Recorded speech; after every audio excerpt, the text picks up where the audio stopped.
La palabra Cristo es una palabra griega que significa el ungido y es el equivalente de la palabra hebrea el Mesías. Y esta palabra, hermanos, se empleó exclusivamente para nuestro Señor y Salvador Jesucristo. No pretendo hacer aquí un estudio largo de lo que es el misterio de Cristo, pero baste con decir esto. Cuando se habla del ungido en la Biblia o de el Cristo, se habla del hombre que fue lleno de la plenitud de Dios de forma superlativa. Por ejemplo, él dice en Apocalipsis 3.1, así dice el que tiene los 7 espíritus de Dios. El número 7 es la plenitud. Estos 7 espíritus de Dios tú los puedes leer ahí en Isaías 11. De este tronco sale un retoño y derramaré, bueno, te los voy a leer, los 7 espíritus de Dios. Los encuentras en Isaías capítulo 11 y te está hablando de una plenitud. Y saldrá una vara del tronco de Isaí, por supuesto se refiere a Jesucristo, y un vástago retoñará de sus raíces, y reposará sobre él, cuéntalos, 1, espíritu de Jehová, 2, espíritu de sabiduría, 3, de inteligencia, 4, de consejo, 5, de fortaleza, 6, espíritu de conocimiento, y 7, espíritu de temor de Jehová. Jesucristo es el que tiene los 7 espíritus de Dios. Aunque algunos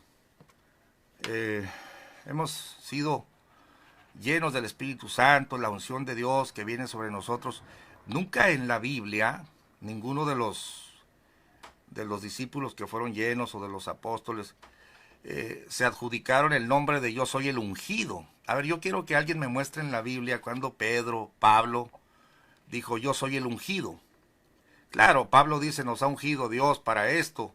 Pues sí, pero no solamente a Pablo, sino la unción que está en vosotros, les dice Pedro y Pablo a la iglesia, la unción que está en vosotros, no tenéis necesidad que nadie os enseñe, pero nunca, ni Pablo, ni Pedro, ni ningún hijo de Dios, aunque habían recibido el Espíritu Santo, se autoproclamaron como el ungido. Yo soy el ungido, porque el ungido es un título que pertenece solamente a Cristo Jesús. ¿Será este el Cristo? ¿Será este el Mesías? ¿Eres tú el Mesías? Los príncipes de los sacerdotes sabían que el título pertenece solamente a Jesucristo. Entonces, en este sentido, Cristo solo hay uno. El hombre que fue ungido de forma superlativa, porque dice el libro de Hebreos, has amado la justicia y aborrecido la maldad, por lo cual te ungió Dios, el Dios tuyo, con óleo de alegría, más que a tus compañeros. Entonces, entendamos que el Cristo, o el ungido, o el Mesías, solo es uno, y es Jesús de Nazaret. No hay hombre en todo el Nuevo Testamento que se haya adjudicado, yo soy el ungido, yo soy el Cristo. Eso sería blasfemia, ¿no? Por eso, hasta las personas más sencillas, por cuanto habían crecido en Israel, estoy hablando de judíos, sabían que el Mesías había de venir, o el ungido, porque estaba profetizado en el libro de Isaías, en el libro de Daniel, el Mesías príncipe, o el principal ungido, vendría. Por eso hasta estos ladrones que fueron clavados uno a la derecha y otro a la izquierda sabían. Y decían, si tú eres el Cristo, pues sálvate a ti mismo y sálvanos a nosotros, dijo aquel tremendo, ¿no? Entonces, no es cierto que alguien en el Nuevo Testamento se haya adjudicado el título de ungido. Por eso el Señor habla de, se levantarán falsos cristos o falsos ungidos. Ahora, ¿falsos en qué sentido, pastor? Bueno, Te lo voy a explicar.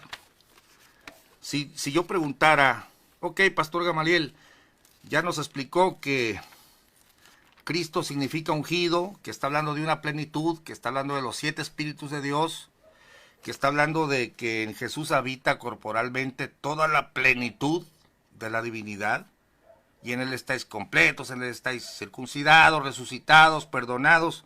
Eso lo puedes leer tú en Colosenses capítulo 2. Cristo solo hay uno. Y si yo preguntara, ¿ungido para qué? Y ahí entramos en el tema.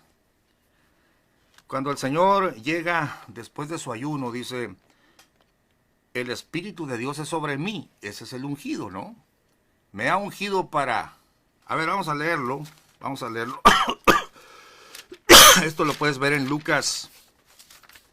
Te lo estoy explicando para que sepas en qué sentido son los falsos ungidos. Lucas capítulo 4. Verso 17. Y fuele dado el libro del profeta Isaías, y como abrió el libro, halló el lugar donde estaba escrito, el Espíritu del Señor es sobre mí. Ahí está el Cristo, ¿no? Por cuanto me ha ungido. Uno, para dar buenas nuevas a los pobres. 2, me ha enviado para sanar a los quebrantados de corazón. 3, para pregonar a los cautivos libertad. 4, a los ciegos vista. 5, para poner en libertad a los quebrantados. Y 6, para predicar el año agradable del Señor. Y rollando el libro lo dio al ministro y sentóse, y los ojos de todos en la sinagoga estaban fijos en él. Y comenzó a decirles, hoy se ha cumplido esta escritura en vuestros oídos. Amén. Bueno, dirá, pastor, ¿alguno de los hermanos que tenga el Espíritu de Dios no podrá dar buenas nuevas a los pobres? Sí. ¿Alguno de los líderes religiosos, hombres de Dios, no podrá sanar a los quebrantados de corazón? Sí, cuando les habla el Evangelio por el poder de Dios. ¿Algún predicador con unción podrá pregonar a los cautivos libertad y a los ciegos vista para poner en libertad a los quebrantados? Sí, sí se puede hacer con la unción de Dios, nada más que hay una diferencia. Que antes de Cristo todos estábamos bajo pecado, todos estábamos totalmente derrotados, éramos esclavos del pecado, estábamos bajo el imperio de la muerte, y este ungido, este Cristo que comenzó a liberar, sanar, termina dando su vida por el pecador para darles libertad. Ahora un predicador predica el Evangelio, la gente es liberada, es sanada, es perdonada de sus pecados, pero no por él, sino por lo que hizo aquel que dio su vida en la cruz del Calvario. Y esa es la parte que está denunciando el Señor cuando se habla de falsos cristos. ¿Por qué? Miren, te lo voy a explicar aquí muy claramente, porque cuando el Señor empieza a hablar de los falsos cristos, te dice que tengas cuidado porque van a tratar de localizártelos en las cámaras, en el desierto, aquí o allá, y a veces no se entiende lo que se lee. Y es muy sencillo, es muy sencillo. Jesucristo tenía unción para echar fuera demonios, tenía unción para abrir los ojos de los ciegos, pero la unción mayor que estaba en él era la unción sacerdotal, porque así como Aarón fue ungido para ser mediador entre Dios y los pecados del pueblo, pero claro, Aarón murió, luego siguió su hijo, y luego siguieron los demás del sacerdocio levítico, y aquí es donde entra la parte que ningún hombre, por más unción que tenga, pudo ni puede llevar a cabo. Ser sacerdote eternamente para salvar a los pecadores y ser mediador entre Dios y los hombres. Es decir, que el Mesías príncipe en turno era el sumo sacerdote que cada año entraba a ofrecer sacrificio primero por sus pecados y luego por los pecados del pueblo. Pero Jesucristo, como no era reo de pecado, entonces Él da su vida, la vuelve a tomar y ya que resucitó en cuerpo, penetra los cielos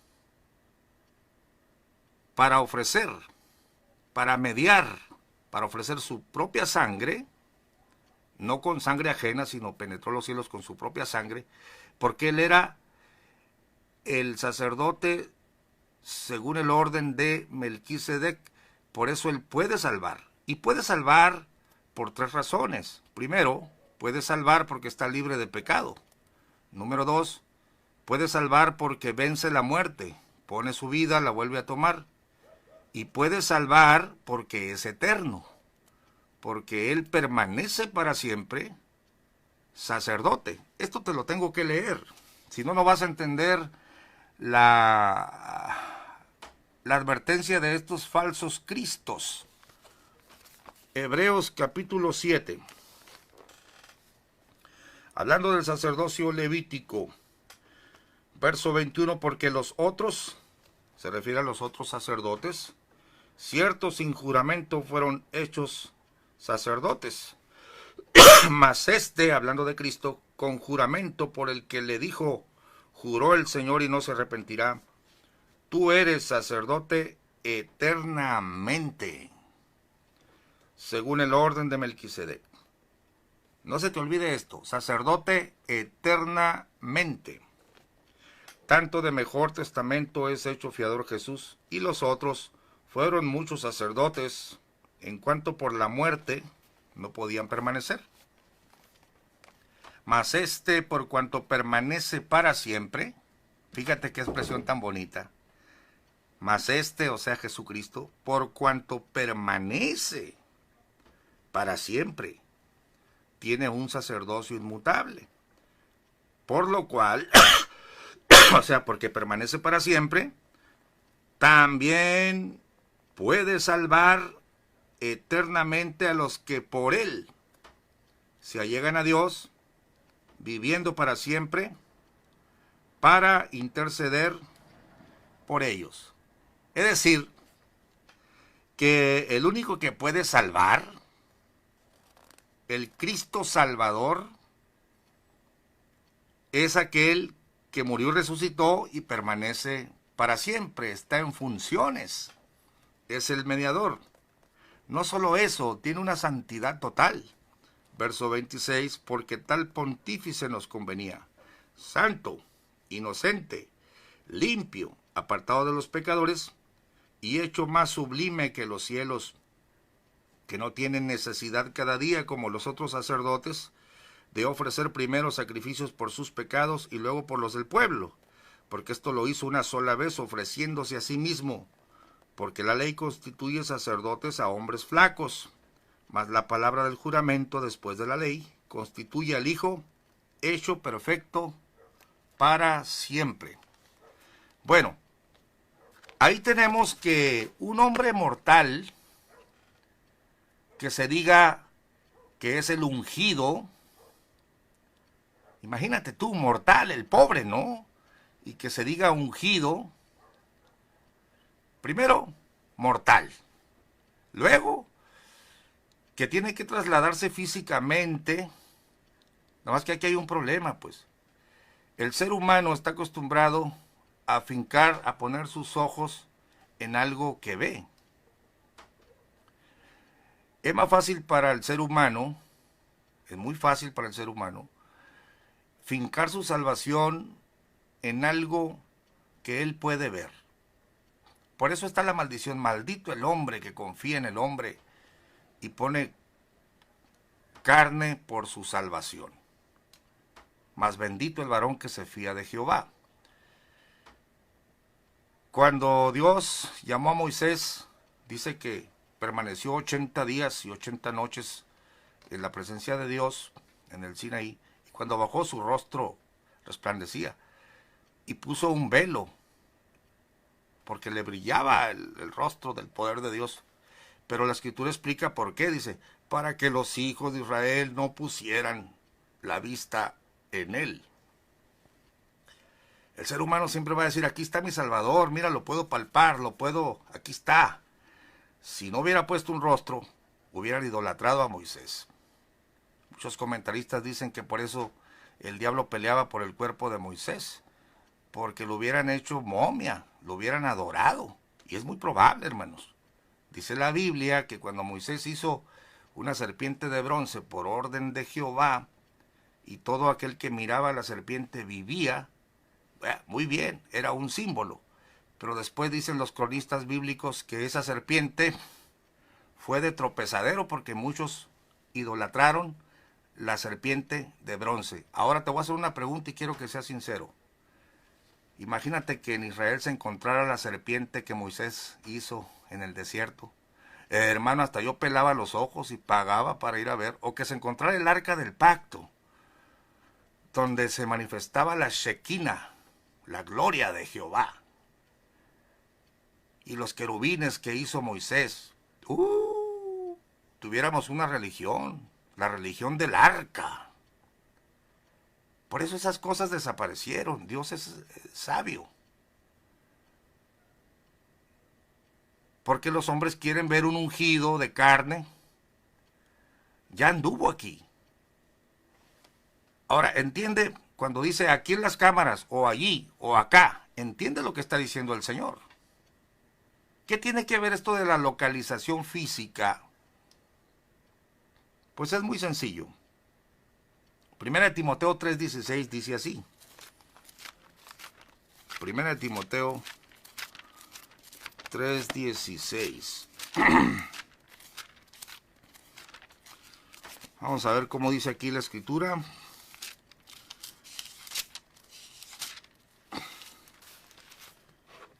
Dice el apóstol Pablo, y sin contradicción, grande es el misterio de la piedad. Dios ha sido manifestado en carne. O sea, cuando vino Jesucristo era Dios manifestado en carne. Ha sido justificado con el Espíritu. Ha sido visto de los ángeles o de los predicadores, los mensajeros. Ha sido predicado a los gentiles. Ha sido creído en el mundo. Y finalmente ha sido recibido en gloria. El Cristo está en gloria. Yo quisiera que todos los que nos escuchan, seguidores de hombres, de ungidos, de salvadores, entiendan por favor que el único y verdadero Cristo está en gloria. ¿Qué está haciendo? Intercediendo por nosotros. Es sacerdote eterno. Él puede salvar. Él es el mediador entre Dios y los hombres. Pero está en gloria, no está aquí abajo. Ya ascendió. Mira como dice Romanos 8:34. Romanos 8:34. Dice así. ¿Quién es el que condenará? Cristo es el que murió, mas aún el que también resucitó, quien además está a la diestra de Dios, el que también intercede por nosotros. Pues no esperes verlo aquí al ungido que te va a salvar. Por carismático que sea, por señales que haga, por seguidores que tenga, por favor. Jesucristo dice, no creas que en las cámaras, en la pasarela, allá, acá. Mira, hermano, es importante, porque se levantarán falsos cristos y harán señales y engañarán, si fuere posible, aún en los escogidos. Pero el Señor es bien enfático. Si te dicen allí, allí está, o en las cámaras, o en el desierto. Hay aquí un punto que no aparece en el libro de Mateo, te lo voy a leer. Entonces, si alguno os dijere, he aquí está el Cristo, o allí, no creáis, porque se levantarán falsos ungidos y falsos profetas, es decir, un Salvador aquí y sus predicadores, ¿no? Y darán señales grandes y prodigios de tal manera que engañarán, si es posible, aún a los escogidos. Pero qué bueno que hay pasajes paralelos, porque la Biblia dice que engañarán a muchos. Quiero leerte esa expresión, a muchos, porque ahorita los falsos ungidos, que hay diferentes, uno de ellos es Nazón Joaquín, y la dinastía de Nepóstoles que hemos estado tocando, alegan la muchedumbre que los sigue, pero la muchedumbre que los pueda seguir no es garantía que son un verdadero ungido, salvador, para dar salvación a los hombres, sino todo lo contrario. Engañarán a muchos. Mira la cantidad, no te impresiones por la cantidad de seguidores, porque la cantidad no es garantía. Pare de Sufrir está creciendo, los testigos de Jehová están creciendo, la iglesia mayoritaria siempre ha sido la más grande, el Islam está creciendo, etcétera.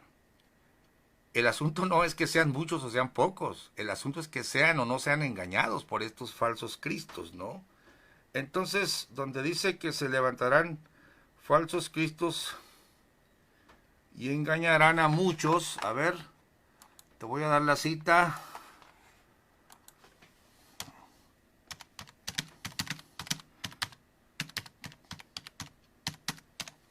Esto lo puedes leer falsos cristos y engañarán a muchos. Mateo 24, no, es Lucas. Vamos a Lucas.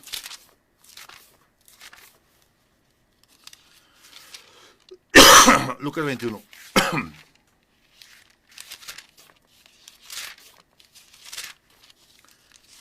Lucas capítulo 21.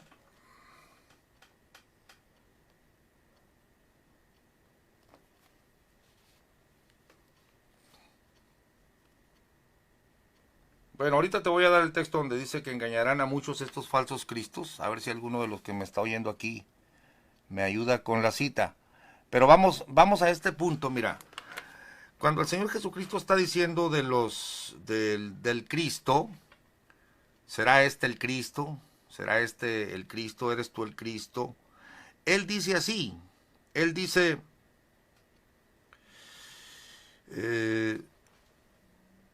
es necesario que el Hijo del Hombre sea levantado. San Juan capítulo 11. Y entonces los judíos le ponen una objeción.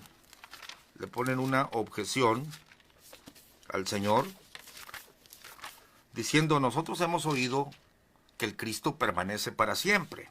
Para que veas que el Cristo solo es uno. Juan capítulo 11, verso 20. Juan capítulo 11.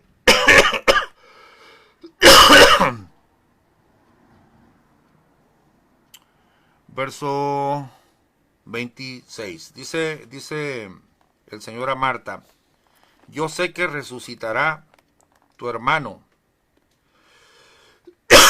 Tu hermano resucitará, verso 23. Dícele Marta, yo sé que resucitará en la resurrección en el día postrero. Dícele Jesús, yo soy la resurrección y la vida. El que cree en mí, aunque esté muerto, vivirá. Y todo aquel que vive y cree en mí, no morirá eternamente. ¿Crees esto? Verso 27. Dícele, sí Señor, yo he creído. Y esta declaración, si la quieres grabar en tu corazón, grábala en tu corazón y en tu mente, porque de esto se trata, de creer en el que Dios ha enviado, creer en el Cristo, creer en el hombre que tiene los 7 espíritus de Dios, creer en el que dio su vida, sí, echó fuera demonios, abrió los ojos de los ciegos, pero la obra del Cristo es dar su vida en rescate por muchos. Por eso, cuando se dice yo creo en Cristo Jesús, es yo creo que murió y resucitó. Y que está a la diestra del Padre intercediendo por nosotros. Dícele, sí Señor, yo he creído que tú eres el Cristo, el Hijo de Dios, que has venido al mundo. En la confesión de creer o no creer en el Cristo, Romanos capítulo 10, que si confesares con tu boca al Señor Jesús y creyeres en tu corazón que Dios le levantó de los muertos, fíjate cómo siempre se hace la alusión No es creer en el que Él ha enviado, creer en Jeremías que enviaron, creer en el enviado Moisés. No, no, no. Cuando dice que crean en el que Él ha enviado, se refiere que crean en el que Dios ha enviado para salvación, porque murió y resucitó. Si no incluye la muerte y la resurrección, pues es un profeta más. Entonces, el enviado de Dios, el Cristo, muere y resucita. Y no está localizado aquí. Está a la diestra del Padre, intercediendo por nosotros. Entonces, si alguno te dijera, allí está, acá está, allá está, voy a finalizar el video porque voy a hacer otro después. Espero que me acompañes para terminar la explicación. Pero cuando yo era un joven y hablaba leía yo, se levantarán falsos cristos, si os dijeren ahí en la cámara, aquí en el terrado, yo no entendía de qué se trataba. Y me acuerdo que le dije a mi padre, papá, ¿qué significa esto? Y mi padre se agarró la barbilla, ¿no? Y dice, bueno, dice, han salido varios cristos aquí a la escena, dice.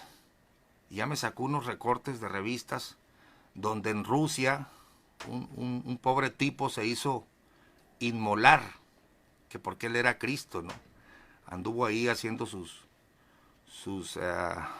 hizo comunidades, les daba de comer, era rico, vendió su dinero, vendió su fortuna, repartió a los pobres, andaba con sandalias, se dejó crecer la barba. Pero uno de esos días, se hace crucificar y muere, ¿no? Y después dice que gritaba de dolor cuando lo estaban crucificando y metieron a la cárcel a los crucificadores. Y mi padre dijo, mira hijo, esta es una farsa porque pues en primer lugar este hombre es pecador. Entonces yo me quedé con la idea de que el falso Cristo debería hacerse crucificar.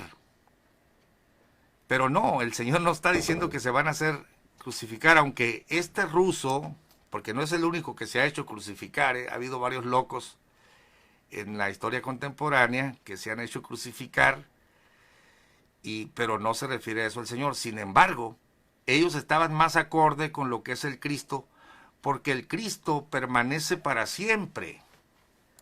Dijeron aquellos judíos, a ver, San Juan capítulo 6, cuando el Señor está hablando ahí y les está hablando la palabra, verso 26, trabajad por la comida, San Juan 6, 26,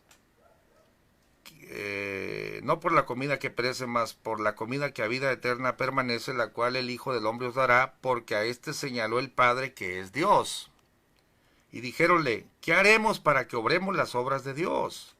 Respondió Jesús y díjoles, esta es la obra, que creáis en el que Él ha enviado. Fíjense que no dice en los que Él enviará.